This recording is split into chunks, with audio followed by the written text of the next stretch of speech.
আমি কৰ্মবিৰতি দিব লাগে এটাই উদ্দেশ্য। আমি 2006 চনৰ পৰা NHM-ৰ ঠিকাভিত্তিক কৰ্মচাৰী হিচাপে আজিলৈকে কাম কৰি আছো। তেতিয়া চৰকাৰী মানে ৰেগুলাৰ খিনি বা চৰকাৰী কৰ্মচাৰীক যিমানখিনি দৰমহা বা সুবিধাবিলাক চৰকাৰী সুবিধাবিলাক দিছে, কিন্তু আমাৰ NHM-ৰ কৰ্মচাৰীখিনিক তেওঁ অলপো ভাল চকুৰে চোৱা নাই। সময় কামত দৰমহা হ'ব লাগে। আমিওতো সমানে কাম কৰোঁ। তেখেতসকলে যি কৰে চাব চেণ্টাৰত হওক, PHC হওক, CHC হওক, যি কৰে তেখেতসকলে আমিও কৰোঁ সমান। কিন্তু তেখেতসকলৰ দৰমহাটো উচ্চ খাপৰ, কিন্তু আমাৰতো অকণমান দৰমহা নিম্ন খাপৰ দৰমহা দিছে। যিখিনি দৰমহা দিয়ে আমি পৰিয়াল চলাব নোৱাৰো। আমাৰ অহা যোৱাৰ কাৰণে 200-300 টকা লাগে। অহা যোৱা কৰিব নোৱাৰো, পৰিয়ালৰ ভাড়াও থাকিব নোৱাৰো। এইখিনি পইচা দি ভাড়া থাকিলে আজিকালি কিমান বস্তু লাগে।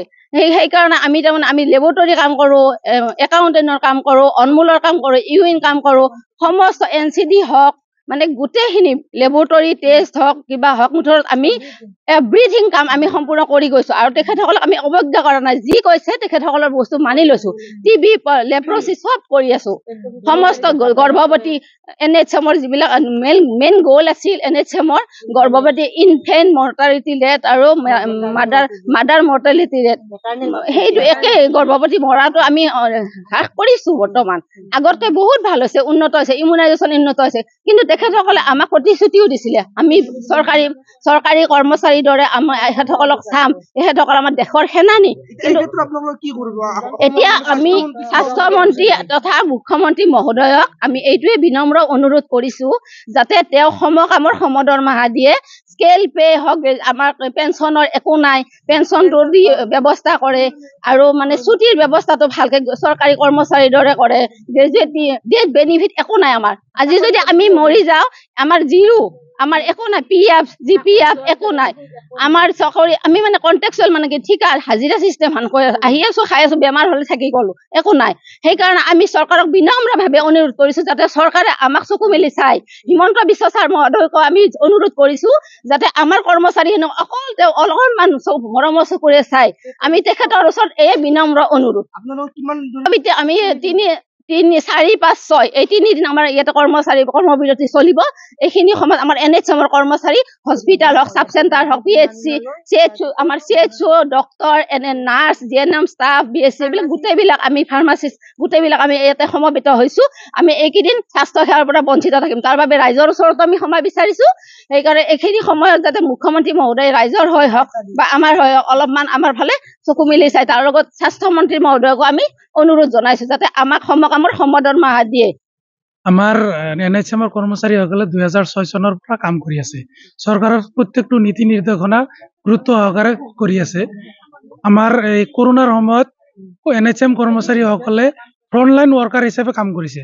অথচ চৰকাৰে প্ৰত্যেকবাৰে প্ৰতিশ্ৰুতি দিছে আমাক, কিন্তু প্ৰতিশ্ৰুতি একো পালন কৰা নাই।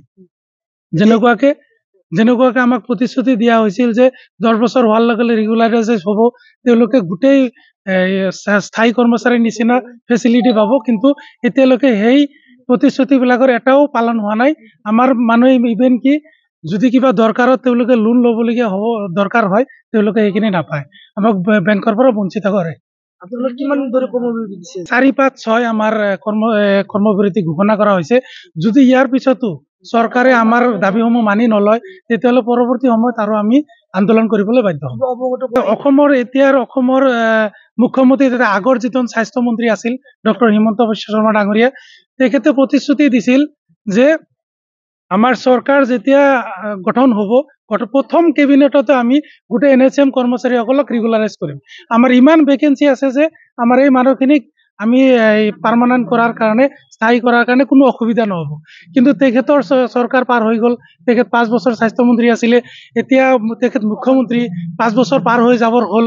গতিকে তেখেতক আমি কৰজোৰে অনুৰোধ জনাইছোঁ, তেখেতৰ যিখিনি প্ৰি প্লেন কৰা আছিলে, তেখেতৰ যিখিনি এই আমাৰ ভেকেঞ্চিৰ কাৰণে যিখিনি বনোৱা আছিলে, তেখেতে আমাক ইউটিলাইজ কৰি দিয়ক, আমাক স্থায়ীকৰণ কৰক। আমাক 7 পে কমিশ্যনৰ আধাৰত আমাক যেতিয়ালৈকে স্থায়ী কৰিব নোৱাৰে, আমাৰ 7 পে কমিশ্যনৰ আধাৰত আমাক দৰমহা প্ৰদান কৰক। আমাৰ যিটো 2013 চনৰ 213 ভাৰ্ডিক্ট মতে সুপ্ৰিম কোৰ্টৰ equal pay for equal work, সেই যেতিয়ালৈকে আমাক ৰেগুলাৰাইজ কৰিব নোৱাৰে তেখেতে, তেতিয়ালৈকে আমাক ইকুৱেল পে ফৰ ইকুৱেল ৱৰ্কৰ সেইখিনি সমমৰ্যাদা প্ৰদান কৰক। আমাৰ স্মাৰক পত্ৰ অলৰেডি দিয়া হৈছে। আমি ব্লক পৰ্যায়ত দিছোঁ, জিলা পৰ্যায়ত দিছোঁ, আমি ৰাজ্যিক পৰ্যায়ত স্মাৰক পত্ৰ দিয়ে। দিয়া হৈছে, স্বাস্থ্যমন্ত্ৰীক দিয়া হৈছে, মুখ্যমন্ত্ৰী ডাঙৰীয়াক দিয়া হৈছে, আমাৰ মিছন ডিৰেক্টৰ ডাঙৰীয়াক দিয়া হৈছে NHM-ৰ। গতিকে আমাৰ গোটেই কামখিনি সুচাৰুৰূপে চলি আছে।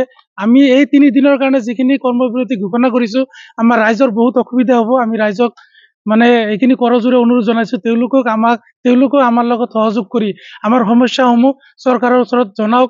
আমি আমাৰ সমস্যাখিনি সমাধান কৰাৰ পিছত আমি তেওঁলোকৰ ৰাইজৰ লগত সদায় আছো, আমি কাম কৰি যাম।